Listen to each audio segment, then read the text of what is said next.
आज एपोप्टोसिस के दूसरे लेक्चर में हम लोग कैस्पेज और डिफरेंट टाइप्स के जो सिग्नलिंग होते हैं उसको देखेंगे। एपोप्टोसिस में कैसे वो भाग लेता है और कैसे एपोप्टोसिस को स्मूथली रन कराता है। ठीक है, तो सबसे पहले तो हम लोग एपोप्टोसिस के बारे में दिमाग में हमेशा बात रखें। एपोप्टोसिस जो है प्रोग्राम सेल डेथ, मतलब एकदम प्लानिंग के साथ ये डेथ सेल का कंडक्ट करता है। ठीक है, तो इसी क्रम को हम लोग आगे बढ़ाते हैं।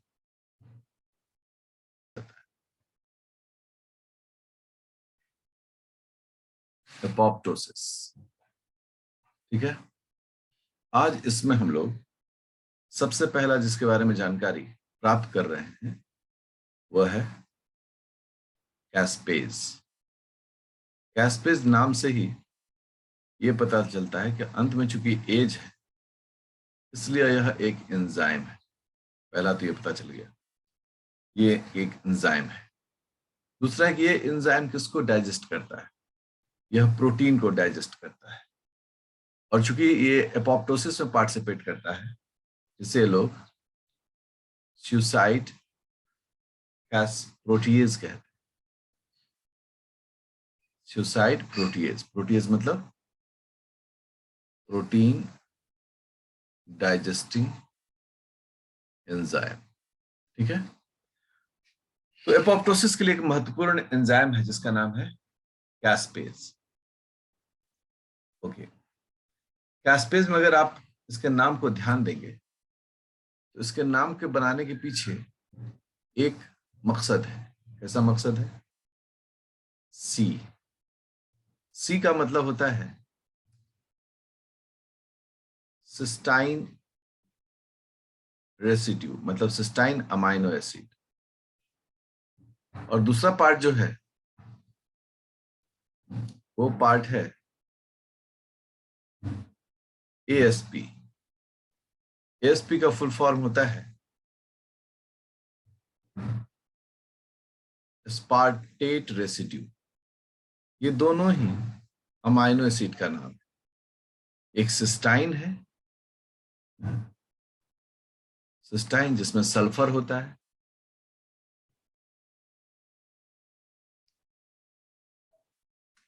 सल्फर जो है वो सल्फाइड्राइल ग्रुप पर होता है ऐसे। और दूसरा हो गया एस्पार्टेट, न्यूट्रल पीएच पर एस्पार्टेट मिलता है। इसका भी फॉर्मूला देखते हैं, इस प्रकार दिखता है। देखो ये हो गया एस्पार्टेट। तो ये दोनों अमाइनो एसिड जो है वह प्रोटीन डाइजेशन में पार्टिसिपेट करता है। इसलिए इन दोनों एंजाइम के पहला तो सिस्टाइन का इनिशियल लेटर और एस्पार्टेट का जो पहला 3 अल्फाबेट है उसको लेकर इस एंजाइम का नाम पड़ गया कैस्पेज। So caspase में C stands for cystine, ASP stands for aspartate and AS means enzyme। आगे बढ़ते हैं तो इसमें हम लोग कह रहे हैं क्या कि इस एंजाइम में, जैसे कैस्पेज है, ये सोचो कि ये कैस्पेज एंजाइम,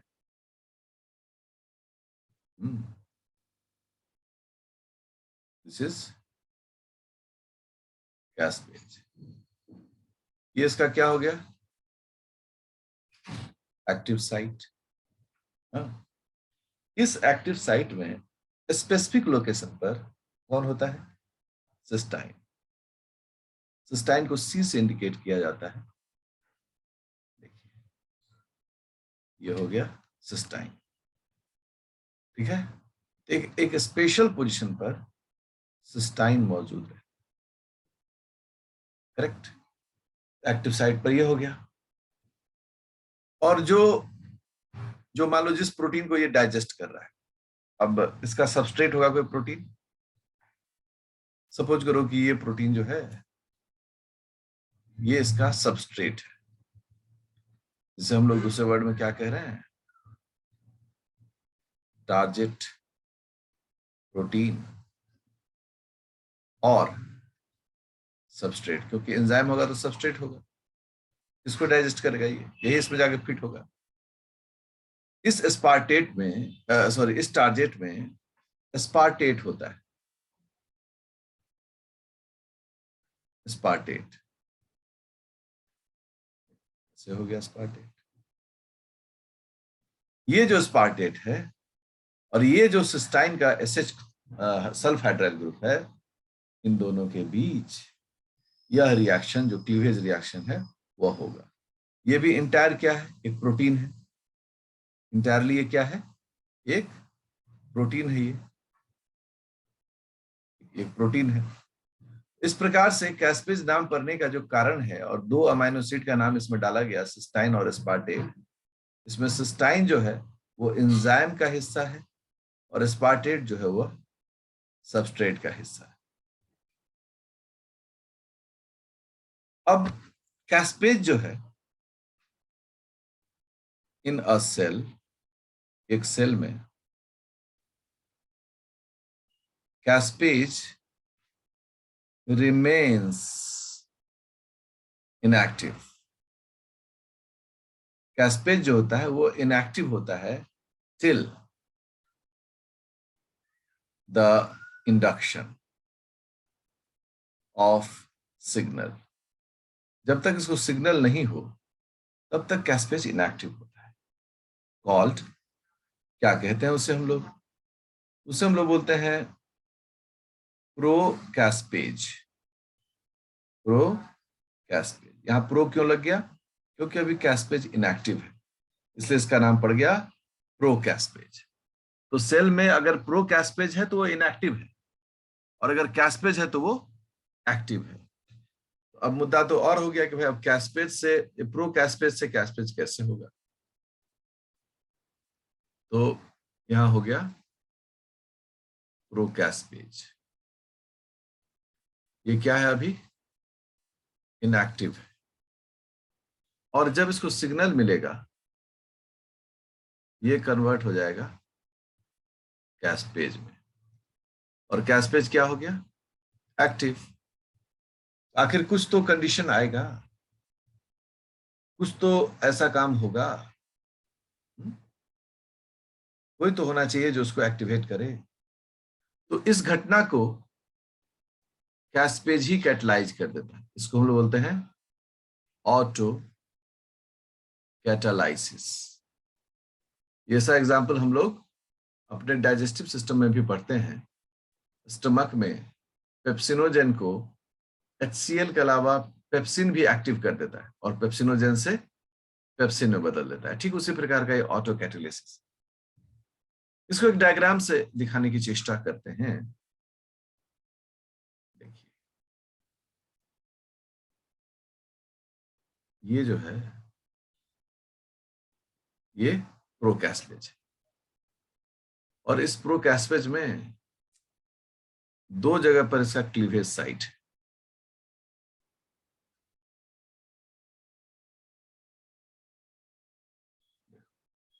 ये रेड कलर का बैंड मैंने बना दिया, ये दो जगह पर क्लीवेज साइट है। यहां पर भी स्पार्टेट है, स्पार्टेट, और यहां पर भी क्या है, स्पार्टेट। अब जब इसकी एक्टिविटी शुरू होगी, इस पर कैस्पेज एंजाइम आएगा। कैस्पेज एंजाइम कैसा दिखता है, कैस्पेज एंजाइम को हम सिंबॉलिक दिखाते हैं।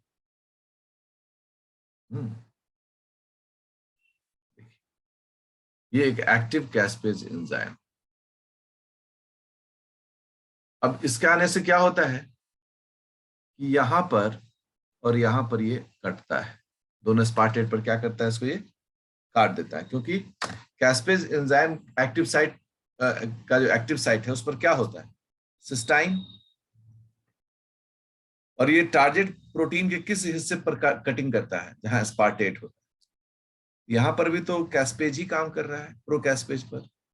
ये किस पर अटैक करेगा, ये इस स्पार्टेट वाले हिस्से पर और इस स्पार्टेट वाले हिस्से पर अटैक करेगा। रिजल्ट क्या होगा, ये दोनों जगहों से कट जाएगा। कटने के बाद क्या होगा कि ये जो ऊपर का हिस्सा है, ये जो हेड का हिस्सा देख रहे हैं आप, ऊपर का हिस्सा, इसको मैं से स्ट्राइप कर देते हैं। ये इनएक्टिव करने का मेन पर ये रहता है, कॉज रहता है, ये कट के बाहर निकल जाएगा और ये जो है अब दो टुकड़ों में आपस में से जुड़ जाएगा। ठीक है,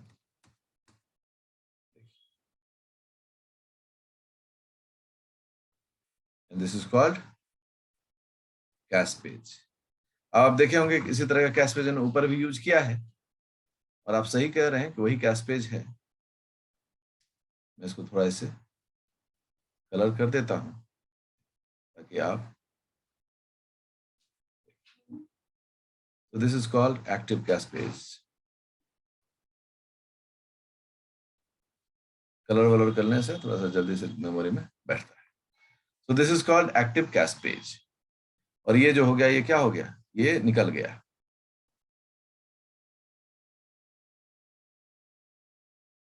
इस तरह के एक्टिवेशन प्रोसेस को हम लोग बोलते हैं कि एक्टिवेशन थ्रू कैटालिटिक प्रोटियोलाइसिस, मतलब कि एक्टिवेशन एंजाइम का काट कर होता है। तो पेप्सिनोजेन, कीमोट्रिप्सिनोजेन, ये सभी इसी के अंदर में इसी प्रकार से एक्टिव होते हैं। देखिए बायोलॉजिकल साइंस है, यहाँ बाहर से थोड़ी कुछ मंगाएगा, यूरोप और अमेरिका से। जो काम करना है खुद से ही ऑर्गेनाइज करेगा। इस प्रकार से एक एक्टिव कैस्पेज बनता है और उसको कैटलाइज भी कौन करता है, दूसरा कोई जो कैस्पेज होता है वो करता है। इसका मतलब हो गया कि कैस्पेज का जो एक्टिवेशन होता है वो कैस्केड होता है, that is called caspase cascade. अर्थात कैस्पेज एक श्रृंखला में एक दूसरे को एक्टिवेट करता है। कैसे? एक कैस्पेज है एक्टिव कैस्पेज, वो एक्टिव कैस्पेज बहुत सारे अन्य कैस्पेजेस को, मतलब प्रो कैस्पेज को काट काट कर क्या कर दिया, एक्टिव कैस्पेज बना दिया। फिर इसने भी क्या किया, बहुत सारों को एक्टिव कैस्पेज बना दिया। बात समझ रहे हैं? तो जैसे चेन रिएक्शन होता है ना, उसी तरह का ये चेन रिएक्शन हर क्रम में होते रहता है। ठीक है, इस तरीके से सब एक दूसरे को, और कुछ ही सेकेंड के अंतर में लाखों कैस्पेज मॉलिक्यूल्स एक्टिव हो जाते हैं। इसको हम लोग क्या बोलते हैं, कैस्पेज कैस्केड, श्रृंखलाबद्ध ये होता है। अच्छा, ये जो है ना इरिवर्सिबल होता है। कैस्पेज कैस्केड जो है वो ऐसा नहीं होगा कि काम नहीं होगा तो वापस हो जाएगा, इरिवर्सिबल मतलब इसको फिर वापस क्या करना होगा, इसको डैमेज करना होगा। तो ये जो भी आप पढ़ रहे थे, ये पढ़ रहे थे कैस्पेज के बारे में। अब यहां पर एक टर्म आया कि सर ये प्रोटीएज है। ठीक है, टर्म तो आ गया, और उसमें मैंने क्या कहा भाई, सिस्टाइन प्रोटीएज है। अब मन में एक सवाल होता होगा कि सर ये सिस्टाइन प्रोटीएज क्या होता है, कैसे काम करता है, कितने इसके टाइप्स होते हैं। आइए हम लोग थोड़ा सा टॉपिक के अंदर ही, नहीं बोलते हैं कि टॉपिक के अंदर एक इंटर टॉपिक डेवलप कर रहे हैं। हम लोग देख रहे हैं प्रोटीएजेस, पेप्टाइड क्लीविंग प्रोटीएज। एक ये आपको नोट की तरह मैं दे रहा हूं जो आपके सोचने समझने की क्षमता को विकास करेगा। ये है पेप्टाइड मतलब प्रोटीन, पेप्टाइड क्लीविंग, क्लीविंग मतलब टुकड़ों में तोड़ना, क्लीविंग प्रोटीएज मतलब हो गया वो एंजाइम जो इस काम को करता है। पेप्टाइड क्लीविंग प्रोटीएज के 3 मेजर क्लासेस हैं, और भी छोटे छोटे क्लासेस हैं, लेकिन 3 जो क्लास है ना, ये द मेजर क्लास है। सबसे पहला जो भी देख रहे थे, सिस्टाइन प्रोटीएजेस, ये सबसे पहला क्लास। इसमें क्या होता है, एंजाइम में सिस्टाइन होता है। ठीक है ना, एंजाइम में क्या होता है, सिस्टाइन होता है, और वो सिस्टाइन के मदद से ये क्या करता है, ये क्लीवेज को अंजाम देता है। This is very important to understand the basic concept. Cysteine protease के बाद जो अगला कैटेगरी है उसे हम लोग बोलते हैं स्पर्टाइल, मतलब स्पार्टेट से बना प्रोटीएज। मतलब इसमें एंजाइम में सिस्टाइन की जगह पर एस्पार्टेट होता है। और तीसरा जो है उसे हम लोग कहते हैं मेटालो प्रोटीएज। उसमें क्या होता है कि मेटल को फैक्टर की मदद से यह प्रोटीन का डाइजेशन किया जाता है। तो सबसे जो पहला जो एंजाइम है उसमें क्या है, एक्टिव साइट जो है एंजाइम वहां पर सिस्टाइन होगा। अगर एस्पार्टेट वाले में देखें तो जो एक्टिव साइट है एंजाइम का वहां पर एस्पार्टेट होगा। और जो मेटालो प्रोटीएज वाले हैं उसमें अमाइनो एसिड के साथ कोई ना कोई मेटल होगा। मतलब मिला के यही कॉम्बिनेशन है जिस कॉम्बिनेशन में ये सभी काम होते हैं। तो ये तो एक अलग विषय वस्तु है पूरा, इसको डिटेल में पढ़ाना एक अलग विषय वस्तु है। लेकिन क्योंकि सिस्टाइन प्रोटीएज, हमारा सिस्टाइन प्रोटीएज का कौन एग्जाम्पल है, जिस एग्जाम्पल के ऊपर है उसी पर ध्यान दें। इसका एक बहुत पॉपुलर एग्जाम्पल है, वो है कैस्पेज। यही कैस्पेज पर भी रहे। तो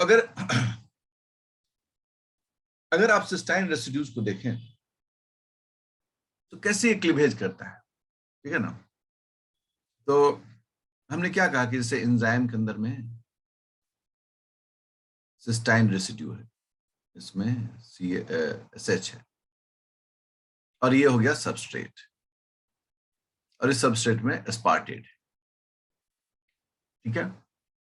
अब यहाँ न्यूक्लियोफाइल अटैक होता है। मान लो कि एस्पार्टेट तो ऐसे थोड़े होगा, एक सीक्वेंस में होगा, amino acid amino acid aspartate amino acid ऐसे करके होगा ये सीक्वेंस में। अब क्या होता है कि यहां से ये प्रोटॉन निकल जाता है, ये जो है ना, ये प्रोटॉन यहां से निकलता है, और निकलने के बाद यहां पर माइनस चार्ज होता है, और उससे ये स्पार्टेट के न्यूक्लियस में, हम तो दूर दिखा रहे हैं, ये अटैक करता है, और जहां अटैक किया वहीं पर ये काट दिया, तोड़ के अलग दो हिस्से में बट गया ये। इस प्रकार से ये प्रोटीन के या पेप्टाइड के चेन को काटता है। इसलिए हम लोग कहते हैं कि जब बेसिस ऑफ जो प्रोटीयोलाइटिक क्लीवेज है, बेसिस ऑफ द क्लीवेज, वो क्लीवेज क्या है, न्यूक्लियोफिलिक न्यूक्लियोफाइल अटैक। क्योंकि पेप्टाइड, ठीक है, क्लीवेज ऑफ पेप्टाइड बॉन्ड हम लिख देते हैं। तो पेप्टाइड बॉन्ड खुद भी किस बेसिस पर बनता है, न्यूक्लियोफिलिक अटैक के बेसिस पर, और टूट भी रहा है किस बेसिस पर, न्यूक्लियोफिलिक अटैक के बेसिस पर। ये बड़ा महत्वपूर्ण विषय हो गया। अब इसी को अगर हम लोग केमिस्ट्री में थोड़ा सा दिखाएं कैसे ये काम हो रहा है, आइए एक्टिव साइट में चलो। साइंस है ना, एकदम पुर्जे पुर्जे तक हमें पहुंचना चाहिए, तब जाके वो साइंस समझ में आता है। देखिए जो एंजाइम था वैसे उधर बनाए थे, अभी हम इस एंजाइम को ऐसे करके बना दिए। ये है कैस्पेज, ठीक है। और इस कैस्पेज में एक स्पेसिफिक जगह पर है क्या, सिस्टाइन। अब सिस्टाइन में तो हम टेढ़ा हरदम करते हैं, तो यहाँ पर CH2 है, नहीं लिखेंगे CH2 को तो टेढ़ा कर देंगे। टेढ़ा करने के बाद यहाँ पर SH, यही है सल्फाइड्राइल ग्रुप, फंक्शनल ग्रुप इसका। इस फंक्शनल ग्रुप को हम ऐसे हाईलाइट कर देते हैं, ये फंक्शनल ग्रुप है सिस्टाइन का। और कोई सबस्ट्रेट है, मान लो कि सबस्ट्रेट है, कैसे हम डॉटेड सबस्ट्रेट बनाते हैं, जैसे डॉटेड सबस्ट्रेट है, ये गोल वाला जो है ये क्या है, ब्लू कलर का, ये सबस्ट्रेट। अब बोलेंगे डॉटेड में सर बहुत क्लियर नहीं समझ में आ रहा है, उसको हम ऐसे रंग कर देते हैं तो समझ में आ जाएगा। ये हो गया आपका सबस्ट्रेट, जो ब्लू कलर है वो आपका सबस्ट्रेट हो गया। अब इस सबस्ट्रेट में एक स्पेसिफिक पोजीशन पर है एस्पार्टेट। साइंस में इसे समझना, देखो एस्पार्टेट, एस्पार्टेट का क्या कॉम्बिनेशन है भाई, एस्पार्टेट का ऐसा कॉम्बिनेशन है, ठीक है। यहाँ CH2 है, यहाँ पर C है, यहाँ पर डबल बॉन्ड O है, और यहाँ पर O माइनस है। यही हालत है इसकी। और इस पूरे रिएक्शन को मदद करने के लिए एक और भी अमाइनो एसिड होता है जो सिर्फ मदद करता है। मदद क्यों करता है हिस्टिडीन? क्योंकि चार्ज की बात है, तो चार्ज की बात हो तो हिस्टिडीन को आगे बढ़ के आना पड़ता है। अब देखिए कैसे ये चार्ज मैनेज करेगा।